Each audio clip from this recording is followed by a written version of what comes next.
শুরুতেই ট্যাংরার আপডেটের দিকে নজর রাখতেই হবে, কারণ চাঞ্চল্যকর বয়ান এবার নাবালকের। মরার ভান করে পড়ে থেকেই রক্ষা পেয়েছে নাবালক। পায়েসে ঘুমের ওষুধ মেশানো হয়, পায়েস খেয়েও তার কিচ্ছু হয়নি এমনটাই দাবি করেছে নাবালক। বালিশ চাপা দিয়ে শ্বাসরোধের চেষ্টা, কাকা মারার চেষ্টা করে বলে বয়ান প্রদীপের। এমনই চাঞ্চল্যকর বয়ান এবার নাবালকের। ট্যাংরার আপডেট, যোগ ব্যায়ামের ফলে নিঃশ্বাস ধরে রাখতে পারতো অনেকক্ষণ। কাকা মুখের উপর বালিশ চাপা দিয়েছিল যাতে মরে যায়। আমি ভান করলাম আমি মারা গেছি, কিন্তু না, আমাকে ফেলে রেখে চলে গেল।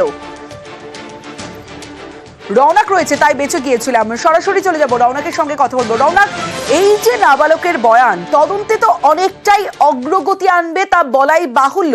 আর কি কি তথ্যই নাবালককে বয়ানে মিলেছে?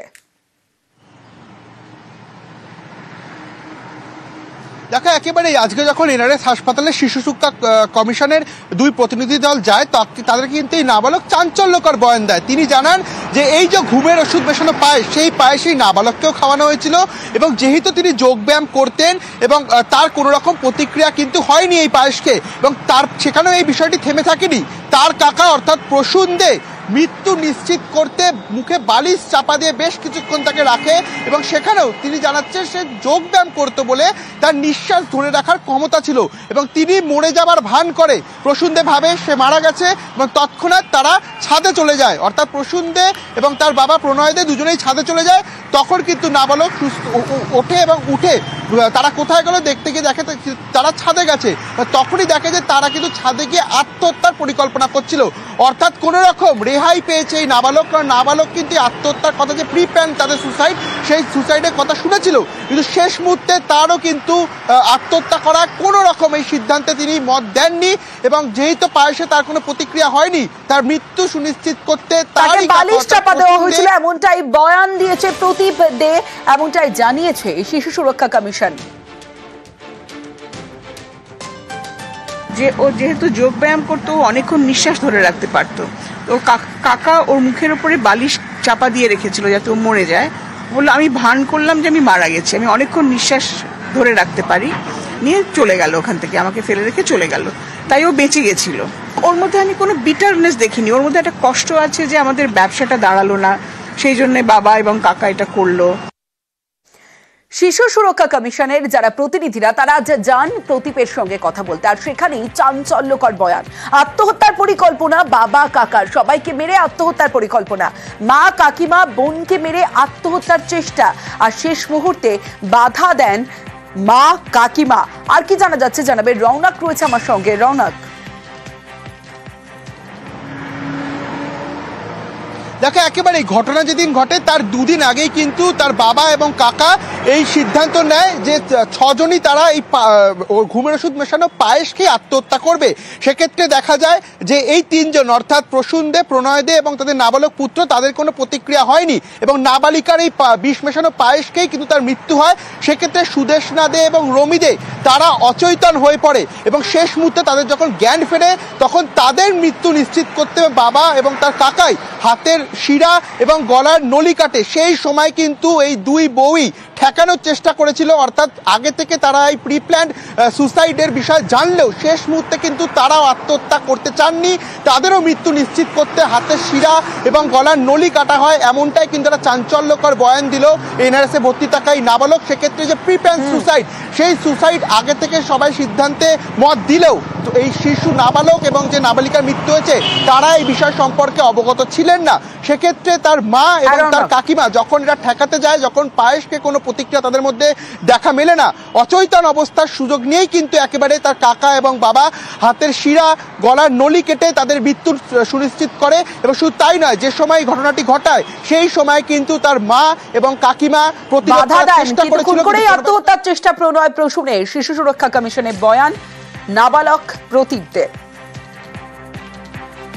ওর বাবা এবং কাকা মিলে প্যাক্ট করেছিল সুইসাইড অ্যাটেম্প্ট করবে, সেটা বাড়ি থেকে বেরোয়নি। ও বললো যে একদম ছাদে উঠে গেছিল, বললো যে মা আর কাকিমা শেষ মুহূর্তে রাজি হননি, কাকা এবং বাবা জোর করে ওদেরকে মেরেছিল। ও যখন দেখলো ও বেঁচে আছে, ও ওপরে খুঁজতে গেল, গিয়ে দেখলো যে ওর মা কাকিমা এবং দিদির পড়ে রয়েছেন লাইফলেস অবস্থায়। তারপরেও আরও উপরে গিয়ে দেখলো যে ওর বাবা এবং কাকা তারা সুইসাইড করবে ঠিক করেছে এবং ওকেও কনভিন্স করে ফেলেছে। তো আমি বললাম যে তুমি কেন রাজি হলে? বললো আমি যাদের যাদের ভালোবাসি সবাই তো চলে গেছে, আমার মা, আমার কাকিমা, আমার বোন, তাদের আমি এত ভালোবাসি, তারা চলে গেছে, আমি আর বেঁচে থেকে কি করব।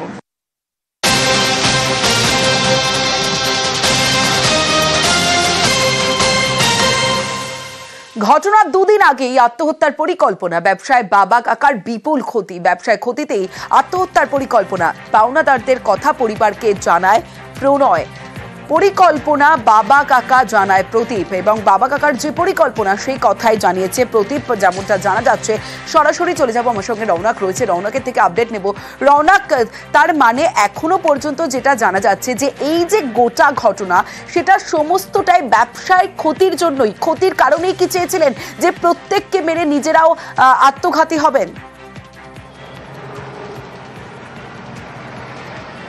দেখো, একেবারেই যেদিন এই ঘটনা ঘটে তাদেরকে যখন প্রাথমিকভাবে প্রণয়দে এবং প্রদীপ থেকে পুলিশ জিজ্ঞাসাবাদ করে, সেদিনও তারা জানায় যে আর্থিক অনটনের জেরেই তারা এই সিদ্ধান্ত নেয় যে 6 জনই আত্মহত্যা করবে। এবং আজকেও তাদের নাবালক পুত্র যে বয়ান দিল সেখানেও কিন্তু সেই বিষয় উঠে আসলো, কারণ ঘটনার দুদিন আগেই কিন্তু তার বাবা বলেছিল যে ব্যবসায় বিপুল ক্ষতি হচ্ছে, এবং শুধু তাই নয়, পাওনাদাররা একের পর একদিন তাদের বাড়িতে এসে উঠছে।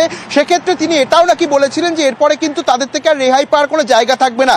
তার জন্যই তারা এরকম একটা বড় সিদ্ধান্ত নিতে গেছিলেন, এবং তাদের কিন্তু সিদ্ধান্ত ছিল এই ওষুধ মেশানো যে পায়েস, সেই পায়েস খেয়েই 6 জন আত্মঘাতী হবে। যেহেতু সেই প্রতিক্রিয়া 3 জনের মধ্যে কাজ করেনি, তারপরেই কিন্তু এরকম একটা নৃশংস যে হত্যা, যে খুন, সেই খুন দেখা গেল। সেক্ষেত্রে এখনো পুলিশের যে প্রাথমিক অনুমান যে আর্থিক অনটন এবং এই যে ব্যবসা, তাদের যে লেদার গ্লাভসের ব্যবসা ছিল, সেই ব্যবসায় বিপুল ক্ষতির সম্মুখীন হয়েছিলেন 2023 সালের পর থেকে। সেই ক্ষতির কারণেই কি নিজেদেরকে শেষ করে দেওয়ার সিদ্ধান্ত নিয়েছিল। এবং আজকে নাবালক যে বয়ান দিল সেখানেও কিন্তু এই বিষয়টি উল্লেখ উঠলো যে গত দুদিন আগে, যেদিন ঘটনা ঘটে তার দুদিন আগে তারা সিদ্ধান্ত নিয়েছিল যে এই ক্ষতি থেকে কোনো রকম ভাবে বেরিয়ে আসা সম্ভব নয়, এবং এর ফলে কি করতে হবে তার জন্যই কিন্তু তারা এই সিদ্ধান্ত নেয়, এবং 6 জনই আত্মহত্যা করার যে সিদ্ধান্ত, সেই সিদ্ধান্ত নেয়। যদিও এই নাবালক এবং নাবালিকা এই বিষয় সম্পর্কে অবগত ছিল না, তাদেরকে কিন্তু আগে থেকে জানানো হয়নি। 4 জন মিলেই তারা এই সিদ্ধান্ত নিয়েছিল যে এই যে বিপুল ক্ষতি, পাওনাদাররা একের পর একদিন বাড়িতে আসছে, তার থেকে রেহাই পেতেই কিন্তু এই আত্মহত্যা। এবং পুলিশও জিজ্ঞাসাবাদ করছে, এবং পুলিশের প্রাথমিক তদন্তে উঠে এসছে এই যে তাদের পরিবারের যে ব্যবসা ছিল সেখানে যে বিপুল ক্ষতি হয়েছিল, সেই বিপুল ক্ষতির কারণেই কিন্তু তারা এরকম। ধন্যবাদ রৌনক। যেদিনকে ঘটনা তার দুদিন আগে ওর মা এবং ওর মা ওকে সবকিছু বলতো, কিন্তু ও মারা যাবার দুদিন আগে ওর মা, বাবা, কাকা ইত্যাদি ওদের সঙ্গে কিছু কথা হয়েছে, যেখানে যে কথাটা ওকে বলেনি, ওকে বলেছে এটা বড়দের ব্যাপার, তোমাকে এর মধ্যে ঢুকতে হবে না। প্রদীপ দে নাবালক, সে এখন বাড়ি ফিরতে চায়। প্রদীপের কাকিমার পরিবারের কাছে রাখার পরিকল্পনা, রমিদের মা বাবার কাছে প্রদীপকে রাখার চেষ্টা, তাদের সঙ্গে কথা বলে ব্যবস্থার চেষ্টা চালাতে চায় শিশু সুরক্ষা কমিশন।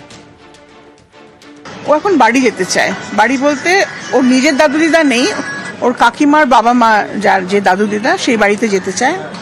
তো আমরা তাদের সঙ্গে কথা বলবো যে যদি তারা রাখতে রাজি হন তাহলে পরে, এবং তাতে কিন্তু একটা স্টেটাস স্পন্সরশিপ স্কিম আছে যেটা মাসে মাসে ওর জন্য দেওয়া হবে 18 হওয়া অবধি। আমি খুব আশাবাদী।